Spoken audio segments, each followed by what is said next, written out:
Hello everyone, welcome to World of Piecraft. I'm ApplePie and we're on the Crystal Sky SMP. You may be wondering why I'm zooming on like a freak here. It's not speed, I promise. It's, just the spirit of getting to make new content.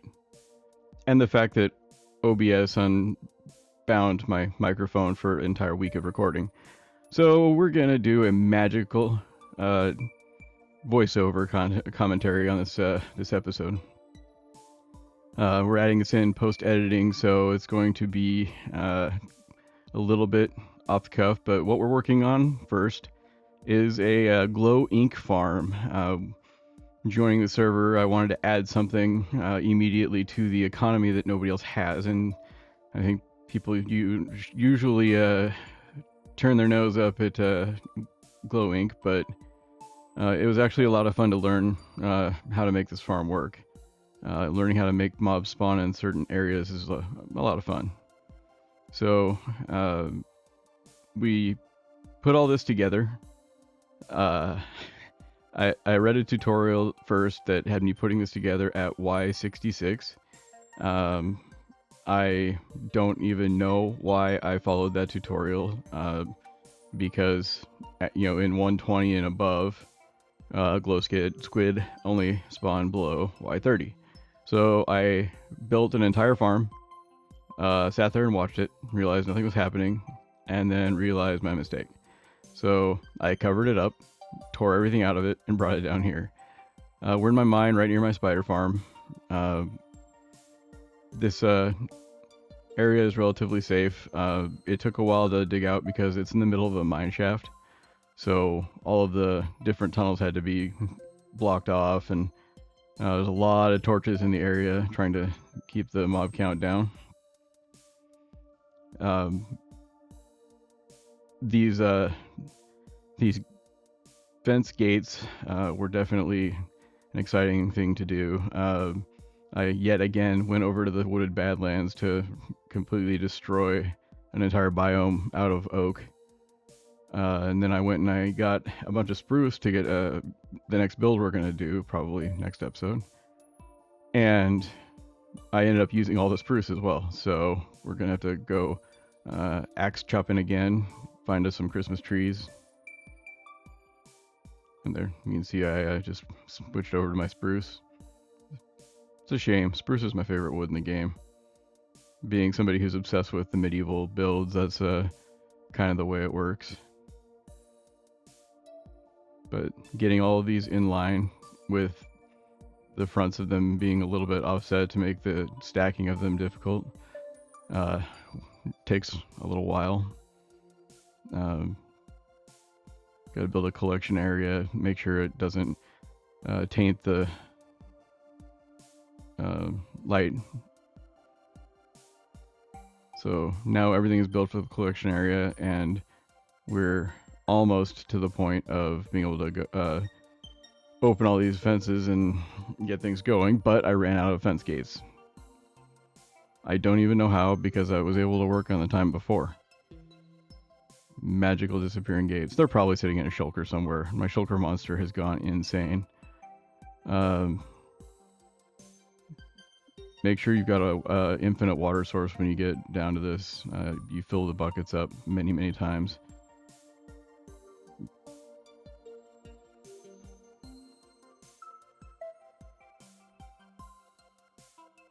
As we see there.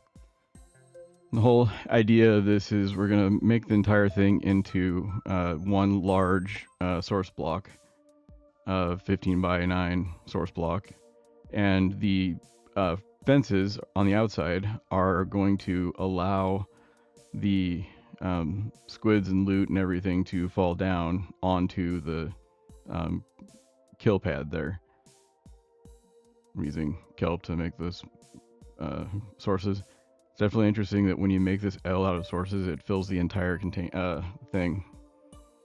I did not know it would do that. That's an interesting mechanic. So now we've got the entire swimmy area. I clear out the kelp and gotta build the pushing mechanism. This one took me a while to figure out what they were talking about, but we have to build another platform, and we're going to put water on one side, pushing it down towards the other end. Typically, I believe it works best having it push towards the collector, but it probably doesn't matter.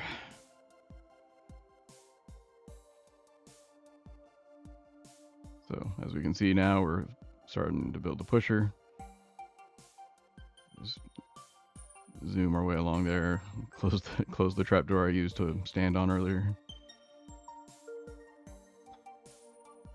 So this is our first big farm.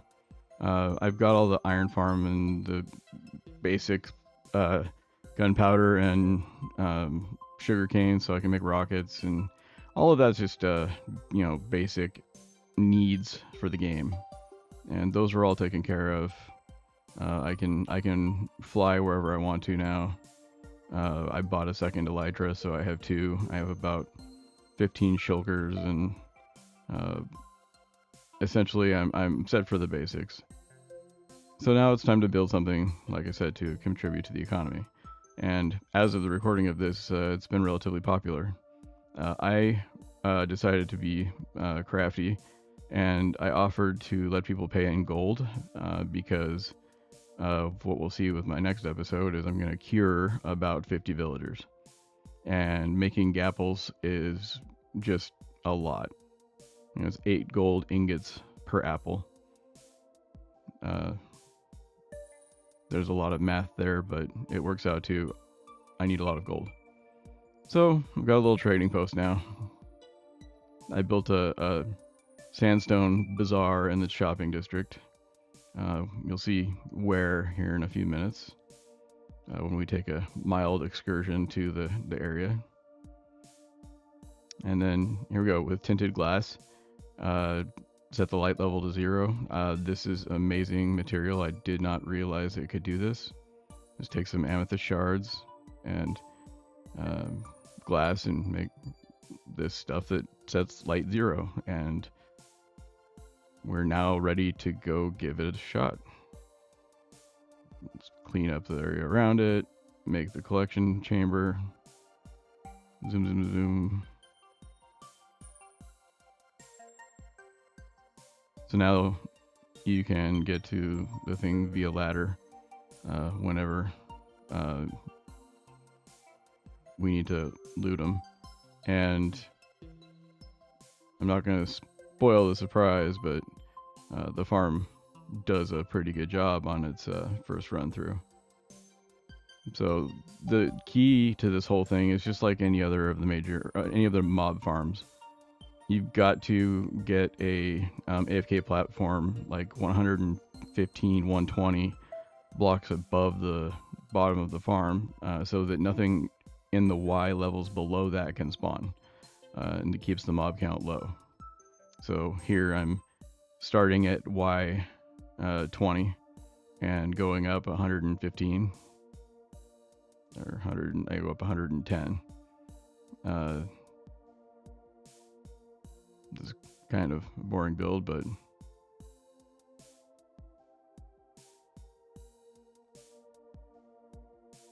every time I get out and I try to build something in the air, those stupid phantoms show up. It's my least favorite mob in the game, and it's not even close. Every time I can shoot them, I do my best. So basic platform, you don't actually have to do anything. You stand on top of these scaffolding, but I like to build fancy things because they're in the air where everybody can see them. This is the most basic thing possible. I just AFK for 10 minutes or so. We can find the yield of the farm by going and seeing how it looks, and multiply by 6, and you've got your answer. The YouTube build, which I will add credit for, yields about 600 an hour, and that looks awesome. There they are. Oh, so you want to get pulled down. Now it's getting magma'd, and then the collector underneath will grab it. This is awesome. I'm glad it's working the first try. So now, how good is it? How How much do we get out of this thing? Spoiler alert, I filled 2 double chests full of ink in like 2 days. So it works really well, and there is a lot of ink. As you can see, there's about 100 there, so that is 600 an hour. No lying detected. It's very efficient, and certainly does math out. So this is the result of this farm. I'll post a link if anybody else wants to try to build it. Just remember that it's starting at Y30 and not Y66.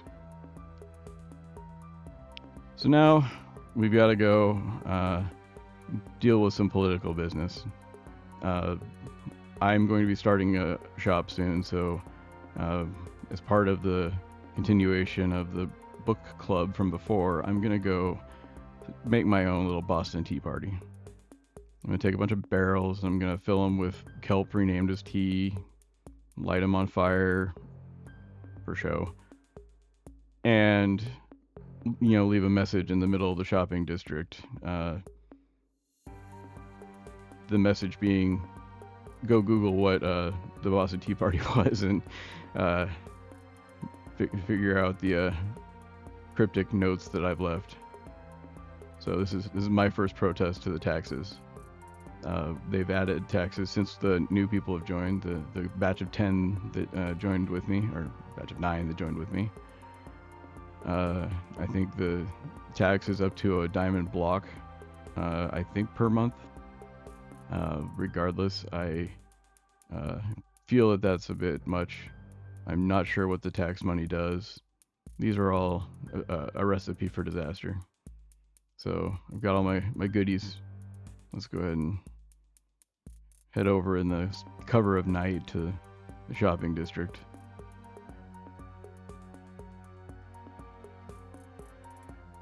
I'm going to use one of the shop plots to do this and basically build it like it's a shop.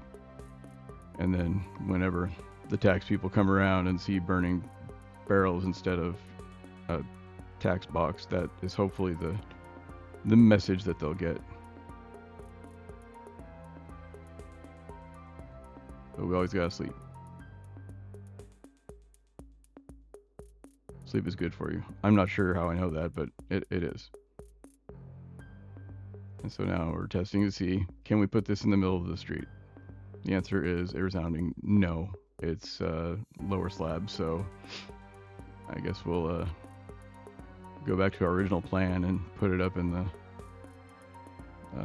shop plot in the little bazaar there. Like I said, I built on one of these plots, and I'll have that in my next episode. But each of these is the little kind of weird shaped plot. I grabbed a 5x5, sitting here analyzing where they're gonna be making one. This is where I build right here. That's the new bazaar. So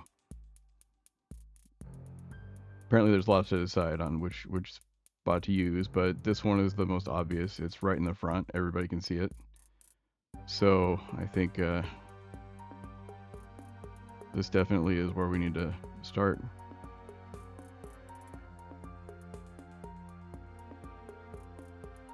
So we're just going to put a couple of fires down, and we're going to build a dome of barrels around it.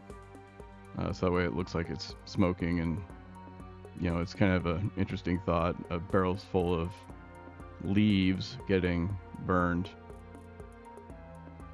I'm sure has other connotations to it.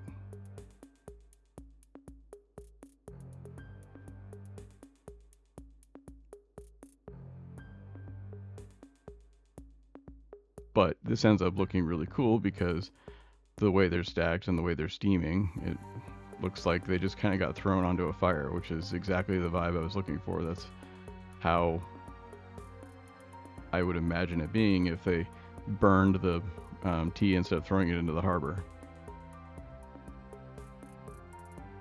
The notes for the middle of the boxes just say 1773. That's the year the Boston Tea Party happened. And I didn't make quite enough kelp, but I filled enough of the barrels with it to get the point across. And this was a definitely an exciting little piece of protest. Non-violent.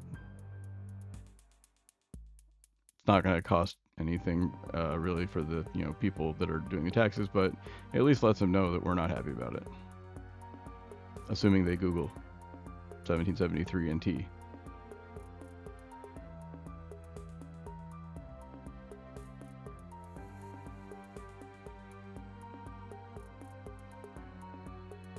It'll be interesting to see what comes from this from the book club. I didn't really authorize it first. I just went ahead and went rogue on this one, but it's a lot of fun.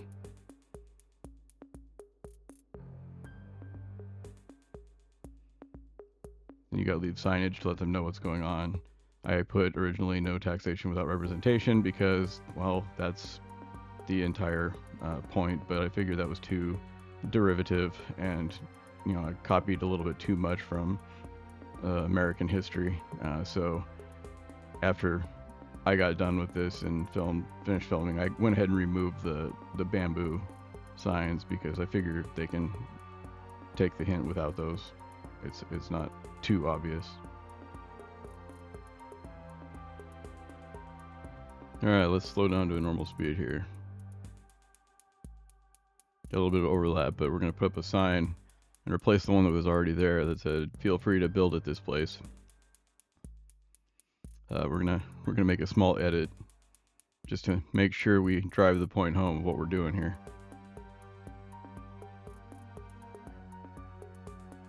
Something that'll really catch everybody's attention. Something so perfect, something so amazing. It'll change their minds.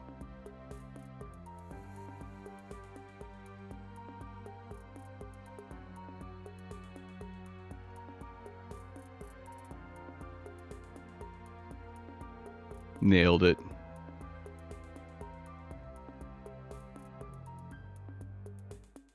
Alright, so like I said, we've got to match the actual original sign just to kind of be as annoying as possible. But we're going to remove the bamboo signs, and then we're going to go on to the next adventure. Right, feel free to build on this plot. How wonderfully sinister. If that don't teach him, nothing will. Alright, well, let's go back home. Yes, everybody's read it. Very good. Burning barrels, yep. I got you.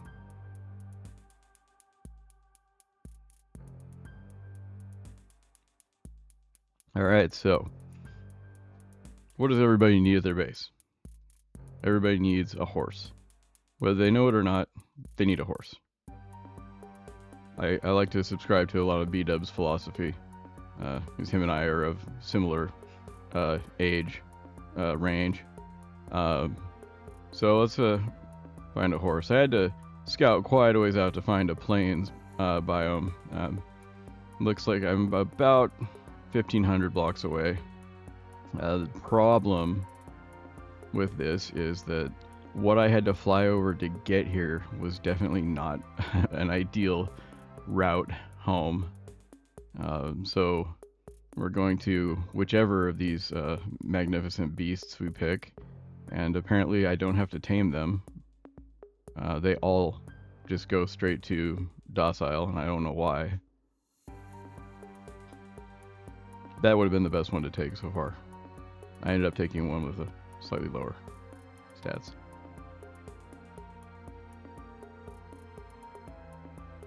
As we can see, look. This one's a walking piece of obsidian, and it is docile. I never came over here before, so I'm not sure what the bug is here, but gotta get the blue flowers.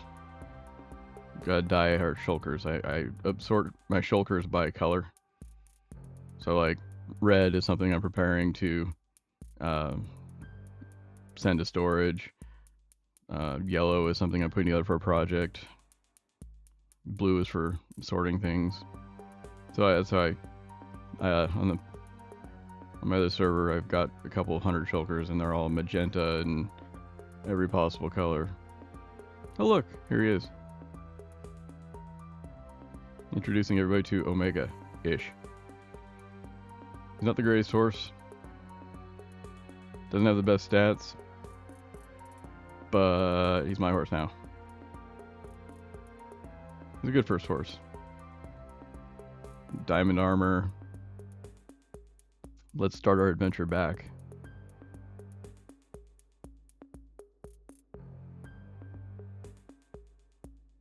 Yeah. And cross some mad streams together.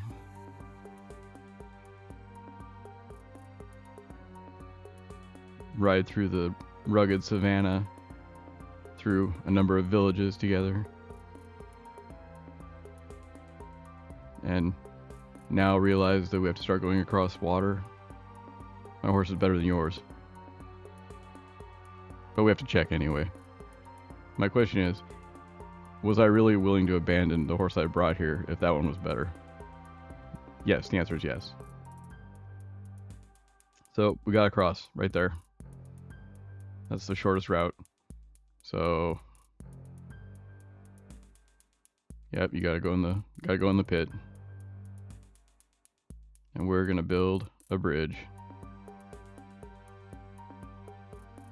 Hope the people of the village don't mind me chopping down all their trees and stuff.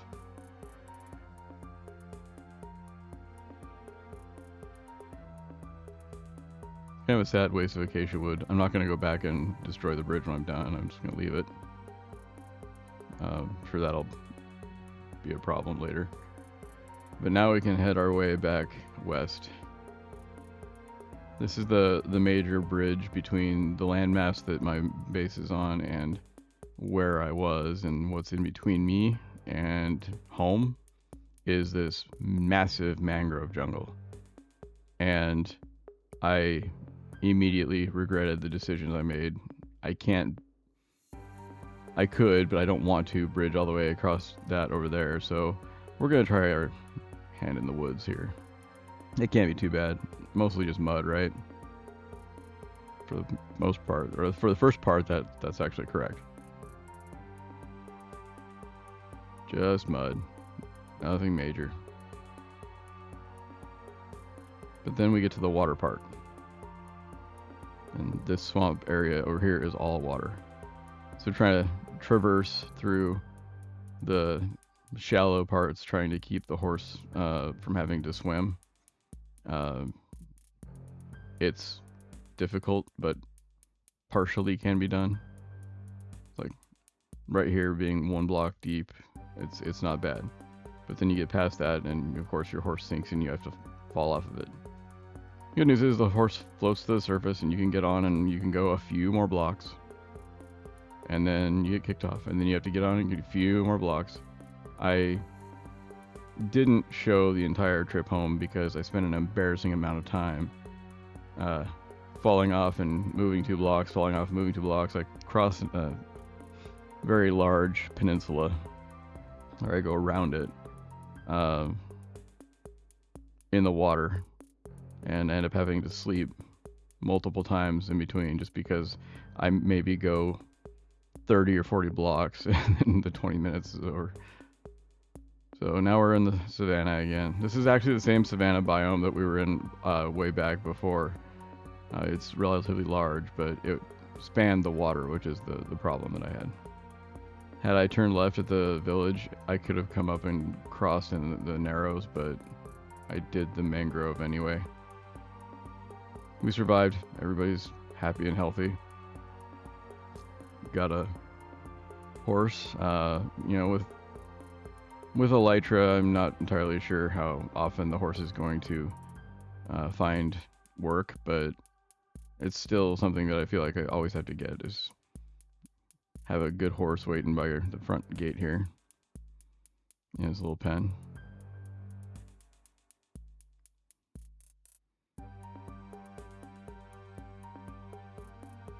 And we're home, safe. So out there is where we're headed. Out there is the end game that we're going for here. We're going to build a large dome, a 60 diameter dome, and potentially more than one. I'm going to build a staging area right down there. It'll be a little glass, I don't know, igloo type thing that has all my shulkers and stuff.